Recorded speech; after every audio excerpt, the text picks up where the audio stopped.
Hello. In this lesson, we are going to explore the idea of concentration and how we can use concentration to do calculations with quantities within chemistry. Now, first, we are going to consider a box.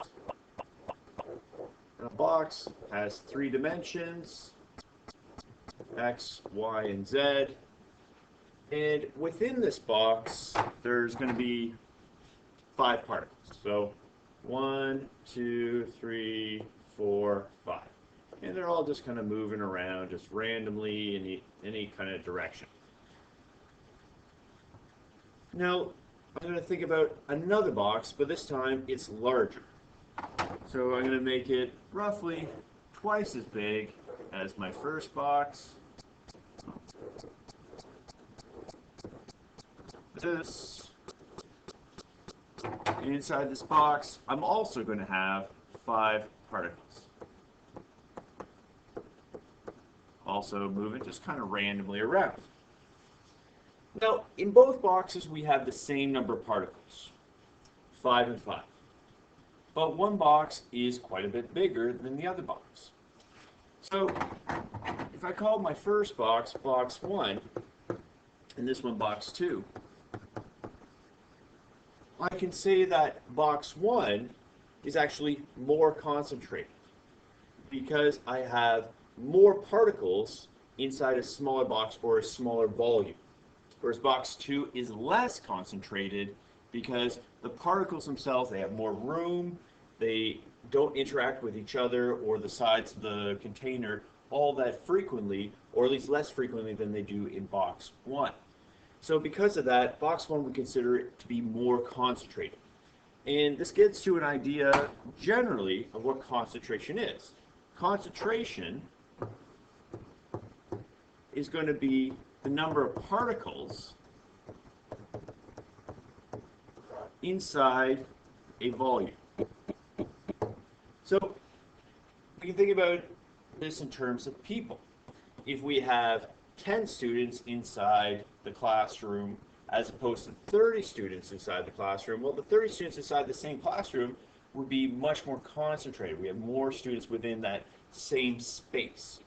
And because we have 30 students as opposed to 10, those 30 students actually will interact more with each other, either by talking or just sharing notes or whatever. But we do have more interaction. And this idea of the particles interacting within a smaller volume gives us this idea of concentration and why it's important. And when we move on to things like thermodynamics and kinetics, we'll see that concentration actually plays a big role within those chemical concepts. Now, concentration as a number of particles per volume is not real easy to work with. But we've already kind of come up with a quantity that we know of that makes stoichiometric and chemical calculations much easier, and that's a mole. So we know mole is 6.02 times 10 to the 23rd particles. So that's kind of the number that kind of brings things from a microscopic to a macroscopic world. And we've also given it the signifier N. So from this, we can kind of like build an equation for our concentration, especially with quantities that we want to know and work with.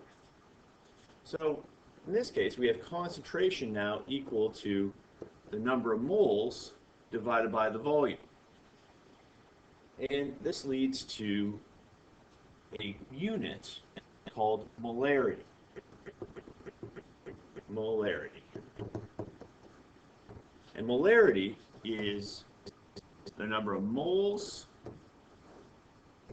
per dm cubed, or more commonly, the number of moles for every liter of volume.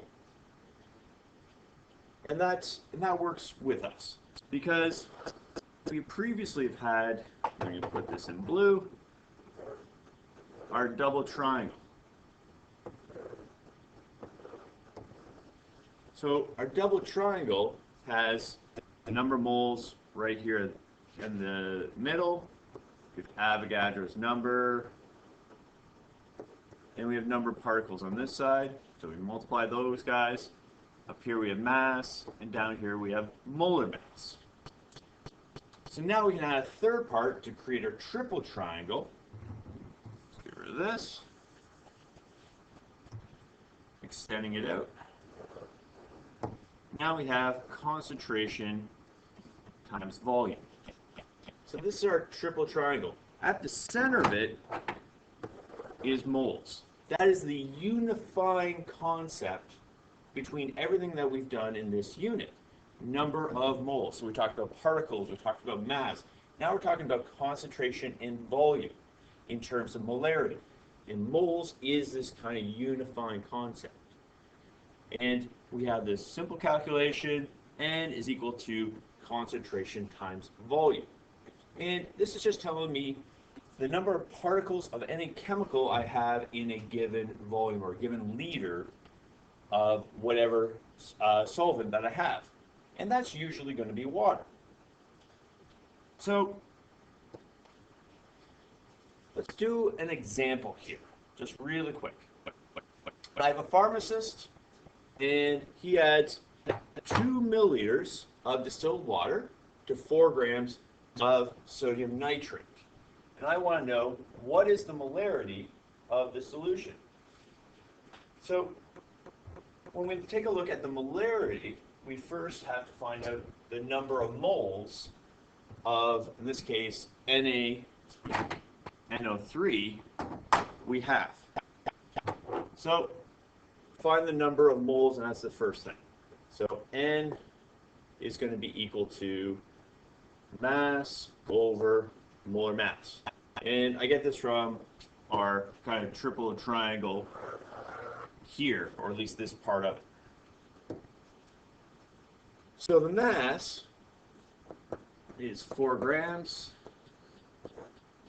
from my question, and I'm going to use my periodic table to figure out the molar mass. So it's going to be sodium is 23 plus 14 for nitrogen plus 3 times 16 for oxygen, and it gives me 85 grams for every mole. Now, we've already done this calculation bunches of times, so plug it in. 4 divided by 85 gives me 0.047 moles of my sodium nitrate. All right, so I have the number of moles. Now I have 2 milliliters of water, distilled water. So for my volume, because molarity is moles per liter, I have to convert 2.0 milliliters to liters. Well, that's a pretty easy conversion because we have 1,000 milliliters for every liter, or conversely, centimeters cubed for dm cubed, using our SI units. So we end up with 0.002 dm cubed, or liters. Now, we want to just take the number of moles, and we are going to use the concentration, a number of moles over volume. So C is equal to N over V. I'm going to plug in my number of moles, 0.047 over 0.002.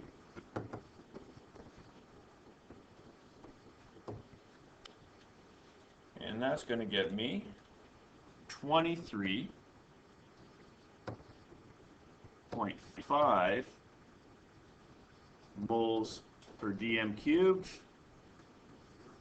or because I have to do sig figs, it's going to be 24.